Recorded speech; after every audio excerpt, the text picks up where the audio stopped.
Monsieur Gallois. Oui, revenir un petit peu aux propos tenus par messieurs Montillot et Leménian, qui nous disaient qu'il fallait stabiliser cette dette qui était due à des choix antérieurs, des choix précédents, pardon, mais la faute à qui était aux manettes à l'époque, qui était aux finances, qui était dans l'exécutif, qui a voté pour l'ensemble de ces projets sur lesquels les élus de mon groupe ont alerté, également sur les conséquences qu'il y allait avoir en termes financiers et sur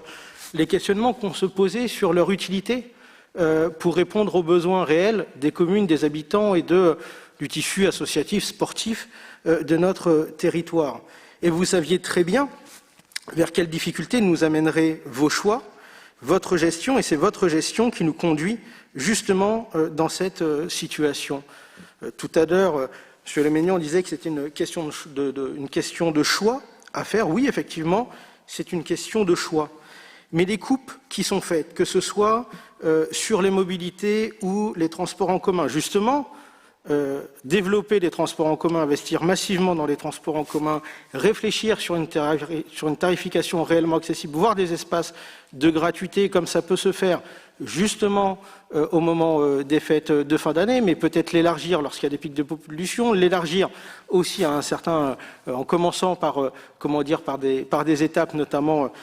pour les scolaires, mais engager justement des espaces de gratuité dans les transports en commun, justement pour éviter aux habitants de notre métropole de prendre leur voiture pour se déplacer et justement pour venir, pourquoi pas aussi sur les mailles et ne pas justifier justement la construction de ce parking. Mais aussi les coupes, que ce soit dans la gestion des déchets, sur le logement, la rénovation énergétique, les pistes cyclables, sur l'environnement, l'abandon également d'engagements forts et utiles pour les citoyens, comme la tarification sociale dans les transports, ça a été évoqué tout à l'heure. On attend une réponse également de votre part sur ce sujet. L'agrandissement également qu'on avait demandé depuis plusieurs mois de la salle de cérémonie du crématorium des Yves. Quand on regarde 40 000 € positionnés, ça ne répondra pas aux besoins qui ont été exprimés. L'abandon de projets portés par les communes depuis de très nombreuses années, notamment en termes de voirie, mais pas que, et répondant à des besoins du quotidien des habitants, sont de très mauvais signaux qui sont envoyés.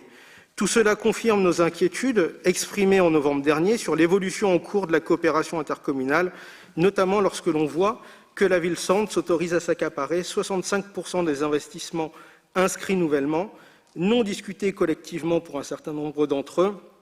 et surtout ne répondant pas à des besoins urgents des communes et de leurs habitants. En tout cas, ce sont vos choix, ce ne sont pas les nôtres, et nous ne voterons pas ce budget.